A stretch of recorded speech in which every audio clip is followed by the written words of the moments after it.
এই ছবিটা কেবল একটা ছবি নয়, আশা আকাঙ্ক্ষা আর ভরসার প্রতীক। আমির জামাত ডাক্তার শফিকুর রহমানের সাথে সাক্ষাৎ করেছেন এই সময়ের সবচেয়ে জনপ্রিয় বক্তা ডক্টর মিজানুর রহমান আজহারী। ছবিটা খালি চোখে দেখলে একটা ছবি মনে হবে অবশ্য, কিন্তু খুব খেয়াল করে পেছনের ব্যাকগ্রাউন্ডটা দেখুন। জামায়াতে ইসলামীর লোগোটা চোখে পড়েছে? হ্যাঁ, এটাই আসল চমক।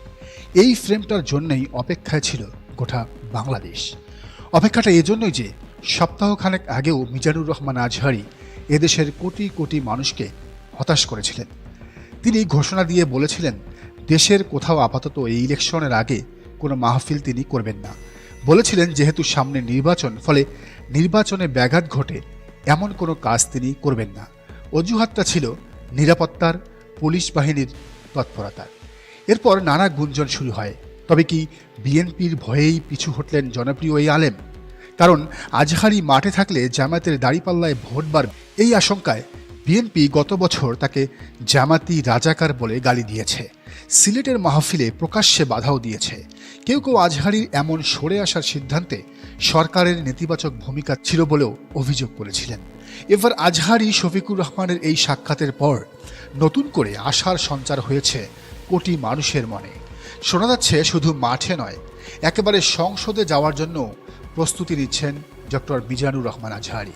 হতে পারে কুমিল্লায় নিজ সংসদীয় আসন কিংবা ঢাকার কোনো একটি আসন থেকে এবারের নির্বাচনেই ভোট করবেন ডক্টর মিজানুর রহমান আজহারী।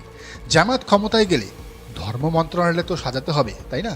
তো মিজানুর রহমান আজহারী যে রাগ ঢাক করেই আগামীর বাংলাদেশের রাজনীতির গতিপথ ঠিক রাখতে নিজে সরাসরি ভূমিকা রাখতে যাচ্ছেন তার প্রমাণ ওই ছবিতেই। কারণ এই সাক্ষাৎকারটা আমিরে জামায়াতের সাথে গোপন হতে পারত, কোনো ছবি না তুলেও হতে পারত, এমনকি বাসার ড্রয়িং রুমেও হতে পারত, কিন্তু হয়েছে একেবারে জামায়াতের লোগো পেছনে রেখে।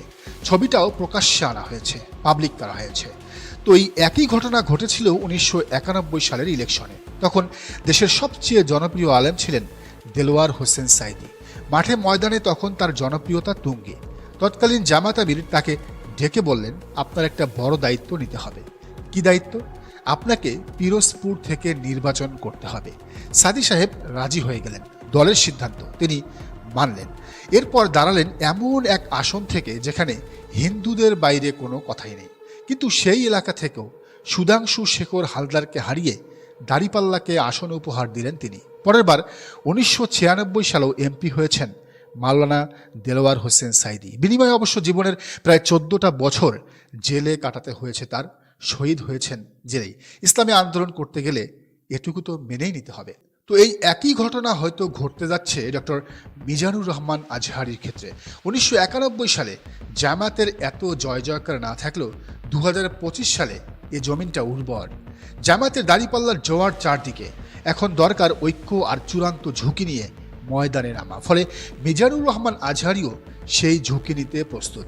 সাঈদীর মতো তিনিও কুমিল্লা 3 তথা মুরাদনগরে এবার লড়তে পারেন দাড়িপাল্লার হয়ে। এই আসনে বিএনপির প্রার্থী সাবেক এমপি কায়কোবাদ, যার ভয়ে উপদেষ্টা আসিফ মাহমুদ নিজে ঢাকা 10 আসনের ভোটার হয়েছেন।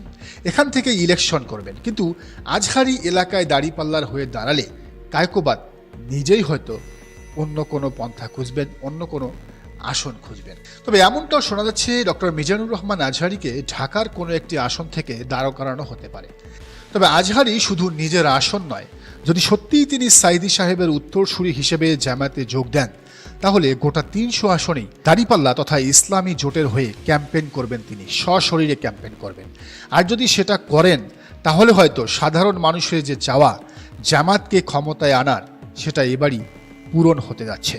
যদিও কেউ কেউ আজহারীর জামাতে যোগ দেওয়ার ব্যাপারে নেতিবাচক। তারা বলছেন তার নিরপেক্ষই থাকা উচিত, ঝামেলা মামলা হামলায় যাওয়া উচিত নয়, নোংরা রাজনীতিতে জড়ানো উচিত নয়। তবে কেউ কেউ এটাও বলছেন নিরপেক্ষতার নামে বালুতে মুখ গুজে না থেকে দেশের স্বার্থে, ইসলামের স্বার্থে আজহারীর উচিত সাঈদীর মতো ঝুঁকি নিয়ে মাঠে ময়দানে প্রকাশ্যে দাড়িপাল্লার হয়ে নেমে পড়া। বিএনপি কি বলল না বলল এসব ভেবে পিছিয়ে যাওয়াটা কোনোভাবেই উচিত নয়। কারণ বিএনপি এবং আওয়ামী লীগ দুদলেই মনে করে আজহারী জামাতে ইসলামের লোক। আসলে আগামী ইলেকশনে জামাত ঠেকাতে বিএনপি মরিয়া হয়ে উঠেছে। তারা প্রয়োজনে আওয়ামী লীগের সাথেও আঁতাত করতে রাজি। বলছি কেন? আতাত তো হয়েই গেছে। আগে তো একবার মির্জা ফখরুল ইসলাম আলমগীর বলেছিলেন লীগের সব মামলা তুলে নেবেন। এবার খোদ শেখ হাসিনার মামলাটাও তুলে নেওয়ার ঘোষণা দিয়েছেন বিএনপি নেতা ধানের শীষের মনোনীত প্রার্থী ফজলুল হক। এই বক্তব্য কিন্তু তার একার নয়, এটা তারেক রহমানের বক্তব্য, এটা গোটা বিএনপির বক্তব্য। বিএনপির সমস্যা হলো কি জানেন, তারা ভাবে মানুষ বোকা, কিছু বোঝে না।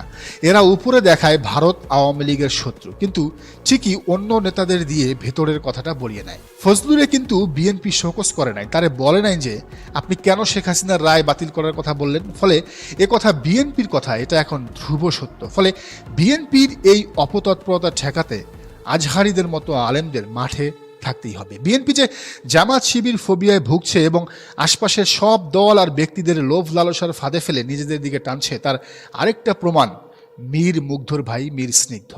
তো তারা যদি সেলিব্রিটি ফেসদের ভোটের মাঠে নামাতে পারে সব কিছু ভুলে, তাহলে আজহারি সাহেব নামলে দোষটা কি ভাই?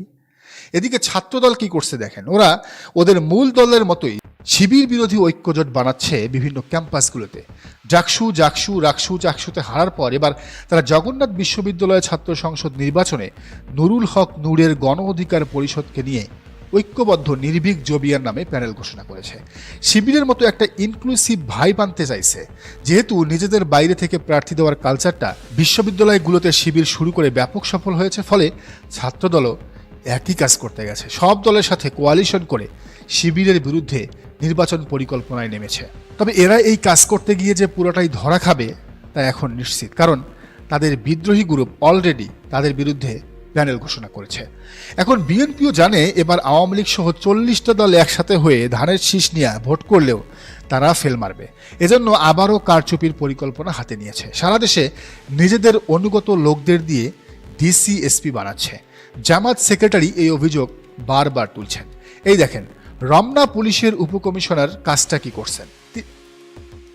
ডিসি মাসুদ কাল ধানমন্ডিতে সরাসরি শিবিরের বিরুদ্ধে অবস্থান নিয়েছেন, যা এখন সামাজিক যোগাযোগ মাধ্যমে ভাইরাল। বিষয়টি নিয়ে শিবিরের দপ্তর সম্পাদক সিবগাতুল্লাহ সিবগা অগ্নিঝরা স্ট্যাটাস দিয়েছেন। তিনি লিখেছেন, আমরা জানি আওয়ামী লীগ মাঠেও নেই, জনগণের সাথেও নেই। একটা দলের নৈতিক শক্তি না থাকলে যেটা থাকে সেটা হলো ষড়যন্ত্রের শক্তি। পতিত ফেসিস্টরা রায় দুর্লভ, জগৎ শেঠ আর অমি চাঁদের মতো অথর্ব আমলা পুলিশ আর মিডিয়ায় মিশে আছে এবং অভিনয় করছে। ওরা কি জানে না আমরা সেই প্রজন্ম যারা অভিনেত্রী দিল্লিদাসী হাসিনার অভিনয় দেখে বড় হয়েছে। সেই হাসিনা যে বাবা ইলিয়াস আলীকে গুম করে ছোট্ট মেয়ের সামনে অভিনয় করেছিল, মেট্রো রেল আর বিটিভিতেও অভিনয় করেছিল। অবশ্য মতিউর রহমান রেন্টু তার বইয়ে এই অভিনয়ের ব্যাপারটা আগেই বলেছিলেন। সাতক্ষীরার নিরীহ মানসিকতাকারী সাবেক ডিসি নাজমুল, আপনি সৈয়দা রেজওয়ানার আঁচলের তলে লুকিয়ে থেকে ষড়যন্ত্র করছেন আমরা জানি। মাসুদ, তোমাদেরকেও আমরা চিনে রাখছি। প্রজন্মের বিরুদ্ধে যারা ষড়যন্ত্রে নেমেছে তাদের খুঁটি দিল্লিতে। দিল্লির পদচুম্বনেই তোমাদের নিয়তি। গোলামীর শেকলে যাদের মন বন্দী, আজাদির মর্ম তারা কখনোই উপলব্ধি করতে পারে না। এরা সেই দৃষ্টান্তই দেখিয়ে যাচ্ছে।